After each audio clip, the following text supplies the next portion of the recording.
গতিকে পৰীক্ষিতে মানে জীৱ হিংসা কৰিবৰ কাৰণে গুচি গ'ল তেওঁ বৈষ্ণৱ কৰি জন্ম দিছিলে গতিকে তেওঁ জীৱ হিংসা মৃগয়া কৰিবৰ কাৰণে গুচি গ'ল যাৰ কাৰণে তেওঁৰ পাপ সিদ্ধ হ'ল হোৱাৰ লগে লগে তেওঁ পহুৰ পিছত দৌৰি দৌৰি পিয়াহত অন্থকণ্ঠ শুকাই যেতিয়া সমীক ঋষিৰ আশ্ৰমত পানী বিচাৰি সোমাল সেই সময়ত সমীক ঋষি একান্ত মনে ঈশ্বৰক ধ্যান কৰি আছে কোন আহিছে কোন অহা নাই ক'ব নোৱাৰে আপোনালোকে যদি একান্ত মনে ভাগৱত শুনি থাকে আপোনালোকৰ মুখৰ আগেদি বা আগে পাছে কোন গৈছে কোন আহিছে আপোনালোকে ক'ব নোৱাৰে গতিকে পৰীক্ষিত ৰজাই সেই বিবেচনা নকৰি পদমৰ্যাদাক প্ৰাধান্য দি মই দেশৰ ৰজা তুমি মোৰ প্ৰজা তোমাৰ আশ্ৰমত মই আহিছোঁ তুমি মোক মান্যতা দিয়া নাই এই বুলি খঙত একো নাই হৈ ধনুৰ আগেৰে মৰাসাপ এটা আনি সমীক ঋষিৰ ডিঙিত মেৰিয়াই থৈ গুচি গ'ল খবৰটো তেওঁ খেলি থকা পুত্ৰ শৃংগীমুনিয়ে লগৰীয়াৰ মুখে গম পাই দৌৰি আহি দেখিলে হয় পিতাকৰ ডিঙিত কোনোবাই মৰাসাপ আঁৰি থৈ গৈছে তেওঁ অকণো চিন্তা নকৰি খঙত একো নাই হৈ অভিশাপ দি দিলে মোৰ দেউতাৰ ডিঙিত যোনে এনেকৈ মৰাসাপ আঁৰিছে এই তক্ষকে তেওঁ 7 দিনত দংশন কৰি মাৰিব খবৰটো পৰীক্ষিত কৰ্ণগোচৰ হোৱাৰ লগে লগে মৃত্যুৰ ভয়ত ত্ৰস্তমান হ'ল আৰু পুতেক জন্মেজয়ক মাতি আনি ক'লে বোপাই মই কৰ্মদোষত অভিশপ্ত হলোঁ মোক 7 দিনত তক্ষকে দংশন কৰিব মোৰ মৃত্যু অনিবাৰ্য এই সপ্তদিবা পৃথিৱী পৰিচালনাৰ দায়িত্ব মই তোমাৰ ওপৰত অৰ্পণ কৰিলোঁ আৰু মই কিবা প্ৰকাৰে তক্ষকৰ দংশনৰ পৰা নিজক বচাব পাৰোঁ নেকি কালৰ হাতৰ পৰা মৃত্যুৰ হাতৰ পৰা মই নিজক বচাব পাৰোঁ নেকি মই উপায় বিচাৰি যাওঁ এই বুলি ক'ত গ'ল গংগাৰ পাৰত গৈ আশ্ৰয় ল'লে আমাৰ এতিয়া প্ৰশ্ন হ'ল পৰীক্ষিতে যদি তক্ষৰ হাতৰ পৰা কালৰ হাতৰ পৰা মৃত্যুৰ হাতৰ পৰা যদি গংগাৰ আশ্ৰয় ল'ব লাগে তে আমি ল'ব লাগে নে নালাগে আৰু আমি এই 5 দিন আমি লৈছোঁ নে নাই এই কথাটো অনুভৱ কৰিব লাগিব আচল গংগা কি নামেই গংগা নামে নাতাৰিলে জীৱ আৰু কোনে তাৰে শ্ৰাদ্ধ কৰি কাক কোনে তাৰিবাক পাৰে কাৰ শ্ৰাদ্ধ কোনে কৰে শ্ৰাদ্ধ কোনে খায় কেৱলে নিজৰ মাত্ৰ জীৱিকাৰ উপায় এক শ্ৰেণী বুদ্ধিজীৱী মানুহে এইটো জীৱিকাৰ পথে উলিয়াইছে মৰা পিছত কোনো পিতৃ মাতৃয়ে আপোনাৰ ঘৰত শ্ৰাদ্ধপিণ্ড খাবলৈ নাহে খবৰটো পোৱাৰ লগে লগে ৰাজ্যৰ দেৱঋষি ৰাজঋষি মহঋষি সমস্ত গণ্যমান্যসকল আহি পৰীক্ষিতৰ সন্মুখত সমবেত হ'ল এই কথাটোৱে আমাক কি শিকাইছে যে আপোনালোকৰ এই মাদুৰী মলা গাঁৱৰ চাৰিসীমাত বিভিন্ন পৰিয়ালৰ বিভিন্ন বংশৰ বিভিন্ন জাতি বিভিন্ন সমাজৰ বিভিন্ন ধৰ্মৰ লোকে বাস কৰি থাকিব পাৰে ধৰ্মৰ ভিন্নতা থাকিব পাৰে জাতিৰ ভিন্নতা থাকিব পাৰে পৰিয়ালৰ ভিন্নতা থাকিব পাৰে সমাজৰ ভিন্নতা থাকিব পাৰে কিন্তু আত্মাৰ ভিন্নতা নাই আত্মা দৃষ্টিত আমাৰ মাদুৰী এই মলাই গাঁৱৰ চাৰিসীমাত থকা সকলো জীৱ ঈশ্বৰৰ অংশ জীৱ তোমাৰেহে অংশ আমি যত জীৱ যাক গতিকে আমি আত্মা দৃষ্টিত আমাৰ সকলোৰে মাজত সম্পৰ্ক আছে আপোনালোকৰ গাঁৱৰ বা এইখন অঞ্চলৰ লোকৰ লগত মোৰ তেজৰ সম্বন্ধ দেহৰ সম্পৰ্ক নাই কিন্তু আত্মাৰ সম্পৰ্ক আছে আত্মা দৃষ্টিত আপুনি মই একে ঠাইৰ পৰা আহিছোঁ একে ঠাইলৈ যাব লাগিব গতিকে সেই আধ্যাত্মিক দৃষ্টিৰে আমি আত্মা দৃষ্টিত আমাৰ এইখন গাঁৱত কোনোবা মানুহ বিপদগ্ৰস্ত হ'লে আমাৰ বংশ পৰিয়াল নহ'লেও সমাজৰ নহ'লেও আমি খবৰ এটা লোৱা সহানুভূতি এটা দিয়াটো মানৱীয় ধৰ্ম গতিকে পৰীক্ষিতে সকলোকে সন্মুখত দেখা পোৱাৰ লগে লগে সাহস পালে প্ৰেৰণা পালে আৰু প্ৰশ্ন কৰিলে কোৱা দেৱঋষি কোৱা ৰাজঋষি কোৱা ব্ৰহ্মঋষি কোৱা ঋতিজ কোৱা গণ্যমান্যসকল মই কি কৰিলে তক্ষকৰ দংশনৰ পৰা নিজক বচাব পাৰিম ৰজাৰ প্ৰশ্ন শুনি প্ৰত্যেকে নিজা নিজা উত্তৰ দিলে কোনোৱে ক'লে তপ কৰা কোনোৱে ক'লে জপ কৰা কোনোৱে ক'লে যজ্ঞ কৰা কোনোৱে ক'লে দান কৰা কোনোৱে ক'লে তীৰ্থ কৰা কোনোৱে ক'লে স্নান কৰা নানা ঋষিৰ নানা মত নানা ঋষিৰ নানা মতে পৰীক্ষিতৰ মৃত্যু ভয় আঁতৰ কৰিব নোৱাৰিলে কিয় এই কাৰণটো আমাৰ একাদশ স্কন্ধ ভাগৱতত আপোনালোকে এতিয়া পাব পঢ়ি গ'লে যে একাদশ স্কন্ধ ভাগৱতত গুৰুজনাই ব্যাসকৃত ভাগৱত অসমীয়ালৈ তৰ্জমা কৰোঁতে একাদশ স্কন্ধ ভাগৱতত এই কাৰণটো লিখি থৈ গৈছে অৰ্থাৎ আমি জীৱশ্ৰেষ্ঠ মানুহ হিচাপে পৃথিৱীৰ য'তেই জন্মগ্ৰহণ নকৰোঁ যি জনগোষ্ঠীতেই জন্মগ্ৰহণ নকৰোঁ আমি এক ভগৱানক কেনেকৈ ভজিব লাগে আমি কেনেকৈ ভক্তি আচৰণ কৰিব লাগে এই সম্পৰ্কে ভগৱন্তই নিজৰ মুখেদি কৈ থৈ গৈছে আন ধৰ্মবিলাক ঋষিবিলাকৰ মুখেদি কৈছে আন ধৰ্ম ঋষিৰ মুখে কৰাইলা বেকত কহিলা আপোন মুখে নিজ ধৰ্ম যত আমি মানুহ হিচাপে যিটো ধৰ্ম আচৰণ কৰিব লাগে ভগৱন্তই নিজৰ মুখেদি কৈ গৈছে আৰু আন ধৰ্মবিলাক ঋষিবিলাকৰ মুখেদি কোৱাৰ কাৰণে নানা ঋষিৰ নানা মতে পৰীক্ষিতৰ মৃত্যু ভয় আঁতৰ কৰিব নোৱাৰিলে অৱশেষত শুকদেৱে আহি প্ৰথম স্কন্ধৰ পৰা দ্বাদশ স্কন্ধ ভাগৱতলৈকে 7 দিন 7 ৰাতি নীৰৱ নিশ্চিহ্নভাৱে শুনোৱাৰ পিছত দ্বাদশ স্কন্ধ ভাগৱত শুনাৰ লগে লগে পৰীক্ষিতৰ ব্ৰহ্মজ্ঞান প্ৰাপ্ত হৈ গ'ল মই ইমান সময় যেটো মৰিম বুলি ভয় কৰি আছিলো তাৰ দেখোন মৃত্যুই নাই অৰ্থাৎ জীৱৰ মৃত্যু নাই মৃত্যু দেহৰহে আছে দেহৰহে ধৰ্ম জনম মৰণ জীৱৰ সংস্কাৰ আৰু গতি আছে গতিকে আমি যদি ভাগৱত শুনি থাকো জীয়াই থকা কালত পৰীক্ষিতৰ দৰে পৰীক্ষিতে একেৰাহে 7 দিন শুনিছিলে আমি জীয়াই থকা দিনত যদি প্ৰথম স্কন্ধ বা দ্বাদশ স্কন্ধ ভাগৱতলৈকে নিজাববীয়াকৈ পঢ়িব পাৰো পাৰিবাৰিক জীৱনত বা সামাজিক জীৱনত যদি আমি পঢ়া আৰু শুনাৰ সৌভাগ্য ল'ব পাৰো আমিও পৰীক্ষিতৰ দৰে পৰম গতি লাভ কৰিব পাৰিম গতিকে এই দ্বাদশ স্কন্ধ শুনাৰ লগে লগে ব্ৰহ্মজ্ঞান প্ৰাপ্ত হ'ল আৰু মৃত্যুৰ ভয় আঁতৰ হৈ গ'ল জীৱৰ মৃত্যু নাই গতিকে পৰীক্ষিতে যদি দ্বাদশ স্কন্ধ ভাগৱত শুনাৰ কাৰণে পৰম গতি পালে আমি পাম নে নেপাম আমাৰ এই মানে মাধুৰী মলা গাঁৱৰ জীৱবিলাকে পাবনে নাপায় এই কথা আমি বিশ্বাসেৰে ল'ব লাগিব ভাগৱতৰ পৰা দেই ভাগৱতৰ প্ৰতিটো কথা আমি বিশ্বাসেৰে ল'ব লাগিব মহাত্মা গান্ধীয়ে কৈছে religious beliefs are based on faith ধৰ্ম দৰ্শন বিশ্বাসৰ ওপৰত নিৰ্ভৰ কৰে religion is not really what is grasped by brain but by heart ধৰ্ম দৰ্শন মগজে ঢুকি পোৱা বস্তু নহয় কাৰোবাক দেখুৱাই দিব পৰা বস্তু নহয় ই অন্তৰৰ উপলব্ধিৰ বস্তু গতিকে দ্বাদশ স্কন্ধ ভাগৱত শুনাৰ লগে লগে যদি পৰীক্ষিতে গতি পায় আমি নাপাম কিয়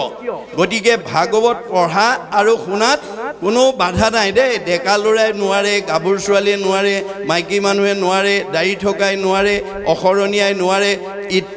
এই বিভাজনটো আপোনালোকে নানিব কিবা পৰম্পৰা আছে যদিও এটো এৰিব নহলে গুৰু দ্ৰোহত কৰিব লাগিব কাৰণ আমাৰ ভাগৱত পঢ়া শুনাত কোনো বাধা নাই কাৰণ আপোনালোকে দেখিছে বাস্তৱত যে অসমীয়াত মাষ্টাৰ ডিগ্ৰী লৈ অহা ছাত্ৰ ছাত্ৰীয়ে ভাগৱত দশম গীতা ভাগৱত টেবুলত থৈ পঢ়ি অসমীয়াত ডিগ্ৰী লৈ আহিছে পঢ়াত বাধা নাই পঢ়াত সকলোকে পঢ়িবলৈ দিব তেতিয়াহে জ্ঞান পাব ভক্তি জ্ঞান পাব যদি আমি ডেকা ল'ৰা বুলি নিদিওঁ গাভৰু ছোৱালী বুলি নিদিওঁ মাইকী মানুহ বুলি পঢ়িব নিদিওঁ দাড়ি থকাক নিদিওঁ অসৰণীয়াক নিদিওঁ তেতিয়াহ'লে তেওঁলোকে জ্ঞান কেনেকৈ পাব আপুনি শৰণ দিব নালাগে তেওঁ নিজেই শৰণ ল'ব যেতিয়া মহাপুৰুষ মাধৱদেৱৰ ঘোষা পৰিব হৰি পদ সেৱা নকৰে নিমিত্তে মায়াই বান্ধি ফুৰাবে তাওতো মায়াক নকৰে ৰহিত শৰণ নলৱে যাবে এই ঘোষা পাকি যেতিয়া তেওঁ নিজে পঢ়িব তেতিয়া নিজেই ক'ব মই শৰণ লওঁগে গতিকে শৰণ নললে আমি মায়াত বান্ধ খাই থাকিম আৰু আমাৰ দাড়িটো নিজেই কাটিব কাৰণ হিয়াৰ মাজে নামৰ ভাণ্ডাৰ মুখে বাজ হয় গতিকে আমাক ভগৱন্তই হৃদয়ত নামৰ ভাণ্ডাৰ কৰি থৈছে মুখেদি বাস কৰে গতিকে মুখখন নামঘৰ গতিকে নামঘৰৰ মুখখন পৰিষ্কাৰ কৰি ৰাখিব লাগে নে নালাগে তেওঁ যেতিয়া ভাগৱত পঢ়িব নিজে জানিব আপুনি জোৰ কৰিব নালাগে মাত্ৰ তেওঁক সেইখিনি অধ্যয়ন কৰিবলৈ আমি সুবিধা দিব লাগিব গতিকে এই ধৰণৰ পৰিৱেশৰ মাজলৈকে আমি সমাজবিলাকক পৰিৱৰ্তন কৰি আনিব লাগিব কাৰণ সময় গতিশীল যুগ গতিশীল জীৱন গতিশীল সুখ দুখ গতিশীল সভ্যতা গতিশীল জগত গতিশীল ধৰ্ম গতিশীল পৰম্পৰাও গতিশীল সব গতিশীল এইবোৰ স্থিতিশীল নহয় সময়ে আমাক সকলো পৰিৱৰ্তন আনি দিব গতিকে এতিয়া শুকদেৱে আমাৰ মৃত্যুমুখী পৰীক্ষিত 7 দিন সময় আছে পৰীক্ষিতৰ যদি 7 দিন আছে আমাৰ কেইদিন আছে আজি কি বাৰ আজি অহা বুধবাৰলৈকে আজি বৃহস্পতিবাৰৰ পৰা অহা বুধবাৰলৈকে আমাৰ প্ৰত্যেকৰে জন্ম মৃত্যু এই 7টা দিনতে হয় এই 7টা দিন বাহিৰত কোনো জন্মও হ'ব নোৱাৰে আৰু কোনো মৃত্যু হ'ব নোৱাৰে কোনে জানে মই ঘৰ পামগে নে নাপাম পদ্মৰ পত্ৰ নীৰ পৰি যেন নুহিথিৰ সেইমতে জীৱন চঞ্চল বুলি কৈছে ভাগৱতে যে আমাৰ দেহত থকা জীৱটো পদুম পাতৰ পানীৰ নিচিনা খন্তেকীয়া বতাহে কোন সময়ত পেলাই দিব তাৰ কোনো সিদ্ধান্ত নাই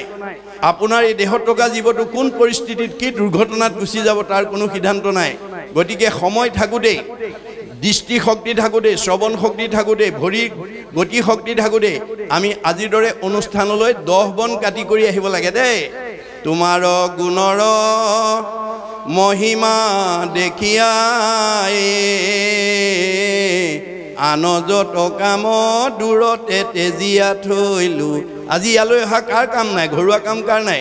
প্ৰত্যেকৰে নিজৰ নিজৰ বিষয় দায়িত্ব আছিল সব এৰি থৈ আহিছে কিয় আমাক ভাগৱতে কৈছে আন কৰ্মে লগাইলে যতেক সিউ হুৱে বৃথা জনমো বৃথা হুৱে নুশুনয় কৃষ্ণ কথা আপুনি আজি ইয়ালৈ নাহি আন কাম কৰি ব্যৱসায়ত 50,000 টকা জমা মানে উপাৰ্জন কৰিব পাৰিব কিন্তু লগত নিব নোৱাৰে পাৰ্থিব ধনবোৰ লগত নিব নোৱাৰে যত দেখা ধন শৰীৰৰ সৰ্জন মৰিলে লগে না যায় আপুনি বহুত পকা ঘৰ বনাব পাৰিব গাড়ী মটৰ কিনিব পাৰিব মাটি সম্পত্তি ল'ব পাৰিব কিন্তু যাওঁতে নিব নোৱাৰে গতিকে মহাপুৰুষ গুৰুজনাই কৈছে লগত নিব নোৱাৰা ধনকে ঘটি নাথাকিবা লগত নিব পৰা ধন ঘটা হৰিৰ ভকতি পৰম সম্পত্তি ইহ পৰলোকে পায় আজিৰ ভকতিয়ে আমাক ইহকালত শান্তি দিব পৰকালত গতি দিব এটো ধন আমাৰ লগত যাব পৰকালত ধন মাধৱৰ নাম ডাকল লোৱা গলে বান্ধি ওইটো এটিক্ষণে এৰা আল জাল পাছে মৰিবাহা কান্দি 5 দিনীয়া ভাগৱতলৈ যদি আমি বিভিন্ন কাৰণ দেখুৱাই নাহো এই 5টা দিনত আমি লগত নিব পৰা ধনটো অভাৱত আমি কান্দিবগৈ লাগিব এয়া ভাগৱতৰ মত বেদৰ মত মন ৰাখিব আজি আপোনালোকৰ এইখন মাদুৰী মলা গাঁৱত বাস কৰি থকা বহুত গৃহস্থীয়ে কান্দি আছে আমাৰ ভাগৱতৰ মতে আপোনালোকৰ বহুতে কান্দি আছে কিয় কান্দি আছে আমাৰ অৰ্থনীতিয়ে কৈছে অভাৱ অসীম নিৰ্দিষ্ট অভাৱবিলাক সীমিত মুখ্যতম অভাৱ 3টা অন্ন বস্ত্ৰ সংস্থাপন আজি এই মাদুৰী মলাই গাঁৱতে বাস কৰা বহুত গৃহস্থীয়ে দুবেলা দুমুঠি মনে ভবাৰ দৰে খাব নোৱাৰাৰ কাৰণে ল'ৰা ছোৱালীক খুৱাব নোৱাৰাৰ কাৰণে কাখৰ মানুহঘৰে আজাদিত নিজেও খাইছে ল'ৰা ছোৱালীকো খোৱা দেখি অভাৱীজনে কান্দি আছে বস্ত্ৰ সমাজত খাপ খোৱা এযোৰ বস্ত্ৰ নিজে পিন্ধিব নোৱাৰাৰ কাৰণে ল'ৰা ছোৱালীক পিন্ধাব নোৱাৰাৰ কাৰণে ওচৰৰ মানুহঘৰে নিজেও পিন্ধিছে ল'ৰা ছোৱালীকো পিন্ধোৱা দেখি অভাৱীজনে কান্দি আছে সংস্থাপন এতিয়া বিজ্ঞানৰ যুগ প্ৰযুক্তিবিদ্যাৰ যুগ সুইচ টিপিলে পোহৰ আহিব লাগে সুইচ টিপিলে ফেন ঘূৰিব লাগে সুইচ টিপিলে গিজাত পানী গৰম সমস্ত সুইচ টিপিয়ে বহুত আমি অভাৱ মুক্ত কৰিব পাৰোঁ এঘৰে সকলো অভাৱ মুক্ত কৰি আছে কাখৰ ঘৰে তেওঁৰ দৰে অভাৱখিনি মুক্ত কৰিব নোৱাৰি দুখত কান্দি আছে ইত্যাদি ইত্যাদি এই দুখবিলাকৰ পৰা আহিলে গাঁও একেখনেই আমাৰ দুখবোৰ বেলেগ বেলেগ সুখবোৰ সবৰে একেই বুলি কৈছে আমাৰ দাৰ্শনিক পণ্ডিত কৈছে all happy families are alike পৃথিৱীত যিমানবোৰ সুখী মানুহ অকল মাদুৰী মলাই গাঁৱেই নহয় পৃথিৱীত যিমানবিলাক সুখী মানুহ আছে সব একেই বুলি কৈছে all happy families are alike but unhappy families are unhappy in their own fashion পৃথিৱীত যিমানবিলাক দুখী মানুহ আছে সবৰে দুখবোৰ বেলেগ বেলেগ মই পৃথিৱীৰ কথা বাদ দিলোঁ আজি মাদুৰী মলাই গাঁৱত অনুষ্ঠান কৰিছোঁ আপোনালোকৰ গাঁওখনকে উদাহৰণ হিচাপে দাঙি ধৰিব খুজিছোঁ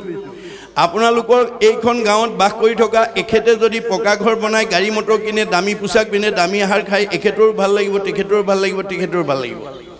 ভাল লগাত কোনো পাৰ্থক্য নাই কিন্তু বেয়া লগাবিলাক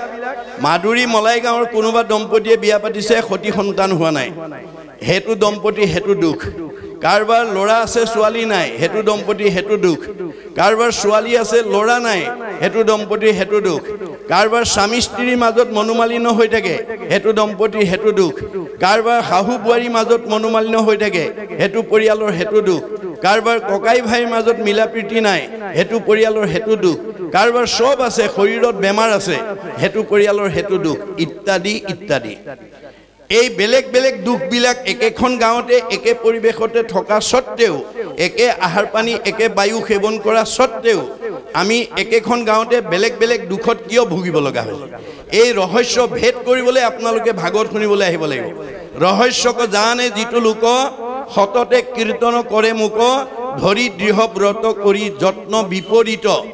বহুত যত্ন কৰি আজি ইয়ালৈকে আহিব লাগিব মোৰ সৰ্বোত্তম দুয়ো পাৱে কৰে নমস্কাৰ ভক্তি ভাৱে তাৰ মূৰ এৰা এৰি নাহি কদাচিত গতিকে আমি যত্ন কৰি ঈশ্বৰৰ কথা যদি শুনো যিটো নাম লয় হৰি তাৰ হয় ই কোনো ৰহস্য বৰে আপুনি ঈশ্বৰৰ নাম লওক ঈশ্বৰ আপোনাৰ লগত থাকিব ঈশ্বৰ যাৰ লগত থাকিব তাৰ কোনো দুৰ্লভ নাই কোনো দুৰ্লভ আছে হৰি সুপ্ৰসন্ন এই কথা জানিবৰ কাৰণে আমি আহিব লাগিব গতিকে আপোনাৰ দুখবিলাক সদায় ভুগি থকাটো কাৰো কাম্য নহয় আপুনি কোনেও সদায় দুখত থকাটো আমি নিবিচাৰো আমি সুখ বিচাৰো কিন্তু ভগৱানে কৈছে তুমি সুখ বিচাৰিলে পোৱা বস্তু নহয় সুখ আৰু দুখ কৰ্মৰ লগত জড়িত কৰে শুভ কৰ্ম গুণৰ ইচ্ছাই কৰ্মফলে জীৱে সুখ দুখ পায় আপুনি ভাগৱত শুনি কৰ্মটো শুদ্ধ কৰি ল'ব লাগিব আপুনি বেয়া কাম কৰিব নালাগিব আপোনাৰ কাষৰ মানুহ ঘৰ ধনী হোৱা দেখি ল'ৰা ছোৱালীকেইটা পঢ়া শুনাত আগবাঢ়ি যোৱা দেখি আপুনি হিংসা কৰিলে নহ'ব আপুনি যদি হিংসা কৰে তেতিয়াহ'লে আপোনাৰ মনৰ বাঞ্ছা কেতিয়াও ভগৱানে পূৰণ কৰি নিদিব দশম স্কন্ধত কৈছে শেষ দশমত ভগৱন্ত কৃষ্ণ নিজে কৈছে অপৰৰ সম্পদ দেখি মৰে যেন চক্ষু পুৰি তাৰ আশা সবে হুৱে নষ্ট তোমাত বিমুখ ভৈলে একোৱাত সুখ নাই মিছা সবে যত কৰে কষ্ট আপুনি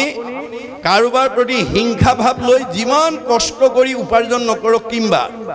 পৰ হিংসা কৰা মানুহৰ মনৰ কামনা ভগৱানে কেতিয়াও পূৰণ কৰি নিদিয়ে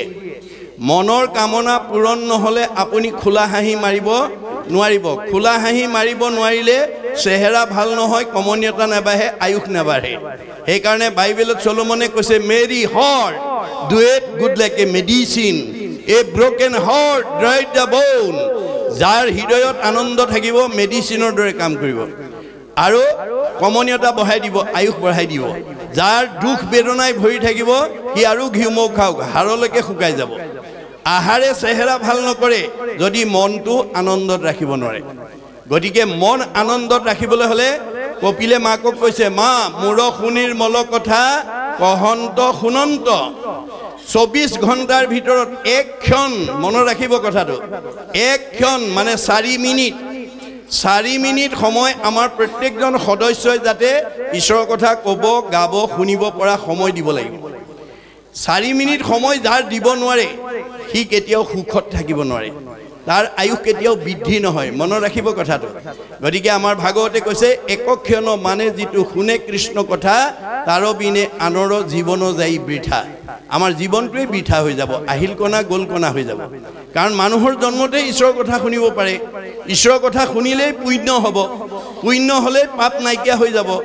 উপজয় পুণ্য পাপ হুৱে দূৰ মিলে মহা মুখ্য সুখ প্ৰচুৰ আপুনি কৃষ্ণ কথা শুনি মনৰ পৰা পাপবিলাক উলিয়াই দিব লাগিব কৰ্ণপথে ভকতৰ হিয়াত প্ৰৱেশী হৰি দুৰ্বাসনা হৰে সমস্তয় জলৰ যতেক মল যেহেন শৰতকালে স্বভাৱতে নিৰ্মল হয় শৰতকালৰ পানীৰ দৰে কৃষ্ণ কথা শুনা মানুহ ডেকা ল'ৰাই হওক গাভৰু ছোৱালীয়ে হওক বোৱাৰীয়ে হওক জীয়াৰীয়ে হওক তেওঁ মনবিলাক নিৰ্মল হৈ যাব পবিত্ৰ হৈ যাব কাৰণ কৃষ্ণ কথা কাণেদি সোমোৱাৰ লগে লগে দুৰ্বাসনা ওলাই যাব এই খালী বটলটোত পানী ভৰাই দিয়াৰ লগে লগে ইয়াৰ ভিতৰৰ বায়ুটো ওলাই যাব এইটো যেনেকৈ বিজ্ঞানসন্মত সত্য গতিকে আমাৰ কৃষ্ণ কথা নুশুনা মানুহ কেতিয়াও কলিমল মায়ামলৰ পৰা মুক্ত হ'ব নোৱাৰে আমাৰ মনটো কলি আৰু মায়ামলে ঢাকি আছে বুলি কপিলে কৈছে মা তোমাৰ মনৰ এপিঠিত কলিমল এপিঠিত মায়ামল লগাই থৈছো গতিকে এই আকাশত যেতিয়ালৈকে ডাৱৰ থাকিব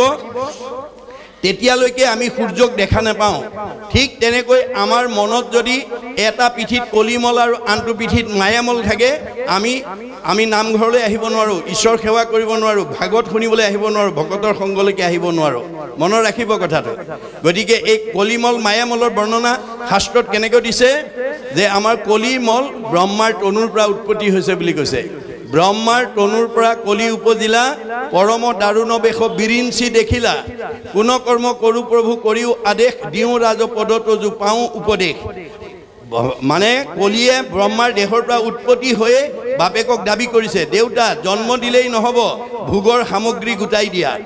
শুনি চাৰি মুখে ব্ৰহ্মা গুণিয়া চাহিলা তাৰ ভাৱ দেখি তাক কলি নাম দিলা যে যিটো ল'ৰা জন্ম হৈয়ে বাপেকক ভোগৰ দাবী কৰিছে ই সাধাৰণ ল'ৰা নহয় চাৰিখন মুখেৰে ভাবি তাৰ নাম থলে কি কলি আৰু সামগ্ৰী কি গোটাই দিলে মলিনী নলিনী নামে দুই ভাৰ্যা দিলা দুহান্তৰ হন্তে চাৰি পুত্ৰ উপজিলা গতিকে মলিনী আৰু নলিনী নামৰ দুগৰাকী ভাৰ্যা বিয়া কৰাই দিলে তাৰ পৰা চাৰিটা পুত্ৰ হ'ল আপোনালোকৰো হৈছে নেকি চাব পুত্ৰকেইটাৰ নাম কি কাম ক্ৰোধ লোভ মোহ চাৰি পুত্ৰ জাত গৰ্ব অহংকাৰ দুই মন্ত্ৰী যে সাক্ষাৎ কাম ক্ৰোধ লোভ মোৰ চাৰিটা পুতেক গৰ্ব অহংকাৰ হৈছে বুদ্ধি দিয়া মন্ত্ৰী দম্ভ দেশ ইৰিখা অসূয়াক চাৰিজন সেনাপতি পাতি দিলা ব্ৰহ্মাৰ বচন এইকেইটা আগ্ৰহণুৱা পাতি দিলে হিংসা পৈক্ষন্য ঈৰিষা মদ মৎসৰক লহকৰ পাতি দিলা কলি দুৰ্মদক এইকেইটাক লগৰীয়া পাতি দিলে সেই কলি পৰিয়ালত কিমান সদস্য 16 জনীয়া সদস্য ক'ত থাকে আমাৰ শাস্ত্ৰই কৈছে মনৰ লগত থাকে এহি 16 জন তৰিবে নোৱাৰে লোক এহি হে কাৰণ এই কলিৰ বেয়া গুণকেইটা যাৰ মনত অৱস্থান কৰি থাকিব সি ভাল চিন্তা কৰিব নোৱাৰিব এটো মনৰ এটা পিঠিৰ মল আনটো পিঠিত আকৌ মায়াৰ মল লগাই থৈছে ভগৱানে মায়াৰ মলতো 16টা বেয়া গুণ আছে কি দম্ভ দৰ্প পৰ নিন্দা অভিমান তিৰস্কাৰ লোভ মোহ কাম ক্ৰোধ গৰ্ব অহংকাৰ হিংসা কামনা আশা হঠ বেভিচাৰ এহি 16 গোটা পুত্ৰ জানিবা মায়াৰ এইকেইটা মায়াৰ পুত্ৰ এই 16টা 32টা বেয়া গুণে যাৰ মনটো ঢাকি ৰাখিব কি ঈশ্বৰ ভক্তি কৰিব নোৱাৰিব কি নামঘৰলৈ আহিবলৈ সময় বিচাৰি নাপাব ৰাতিপুৱা গা ধুই ধূপ এডাল জ্বলাই ঈশ্বৰক উপাসনা কৰিবলৈ তাৰ সময় নোলাব গতিকে মাকে ক'লে উপায় বোলে উপায় আছে মনশুদ্ধি আদি কৰি যতে আশ্ৰয় সৎসংগ সবাৰো মূল জানিবা নিশ্চয় আজিৰ দৰে যদি সাধুৰ সংগলৈ আহি কৃষ্ণ কথা শুনাৰ লগে লগে হৃদতে হৃদয় গ্ৰন্থি সিদ্ধতে সৰ্ব সংশয় আপোনাৰ সকলো মানে মায়াৰ গাঠি ছিগি যাব আৰু সকলো সংশয় দূৰ হৈ যাব সেই কাৰণে আমি ভাগৱত শুনিবলৈ আহিব লাগে এই পৰিবেশটো যদি প্ৰত্যেকখন গাঁৱতে প্ৰত্যেকখন ঘৰতে আমি যদি এই পৰিবেশটো বছৰ এবাৰ কৰিব পাৰো মনত ৰাখিব কথাটো ভাগৱত শাস্ত্ৰ যদি বেদ বেদান্তৰ সাৰ ভাগৱত শাস্ত্ৰ যদি আমি প্ৰত্যেক গৃহত প্ৰত্যেক নামঘৰ যদি বছৰত এবাৰ কৰিব পাৰো তেতিয়া হলে সেইখন ঘৰলৈ কোনো বেয়া জীৱ আহিব নোৱাৰিব আৰু সেইখন ঘৰৰ সকলো জীৱ উদ্ধাৰ হৈ যাব গতিকে এই আচৰণটো আমি ল'ব লাগিব প্ৰত্যেকখন ঘৰে ল'ব পাৰে আজি আপোনালোকৰ এই মাদুৰী মলাই গাঁৱতকৈ বহুত ধনী গাঁও বহুত শিক্ষিত গাঁও থাকিব পাৰে কিন্তু বহুত ধন টকা পইচা বিদ্যা শিক্ষা থাকিলেও এনেকৈ 5 দিনীয়া কাৰ্যসূচীৰে অকল গাঁওখনৰে নহয় বিশ্বৰ প্ৰদূষণ বায়ু সংশোধন কৰাত অৰিহণা সবেই যোগাব নোৱাৰিব গতিকে আমাৰ ভাগৱতত কৈছে শতকোটি জন্মান্তৰে হুৱে মহাভাগ নৰহৰি ৰক জীৱে তেবে পাৱে লাগ তাতো যেবে মূৰ দায়া ভৈল যাক প্ৰতি সেহিহে কৰিব পাৰে আমাতো ভকতি আজি এই মলাই গাঁৱৰ ওপৰত ভগৱানৰ কৃপা পৰিছে কাৰণেহে এনেকুৱা ভক্তি কাৰ্যসূচী ল'ব পাৰিছে আৰু ভাবিব লাগিব ভাবেন লভতে সৰ্বম ভাবেন দেৱ দৰ্শনম ভাবেন লভতে পৰম জ্ঞানম তস্মাৎ ভাৱ অৱলম্বনম আমি ভাল কাম এটা কৰিবলৈ ভাবিব লাগিব না ভাবিলে ধন টকা পইচা থাকিলেও কৰিব নোৱাৰিব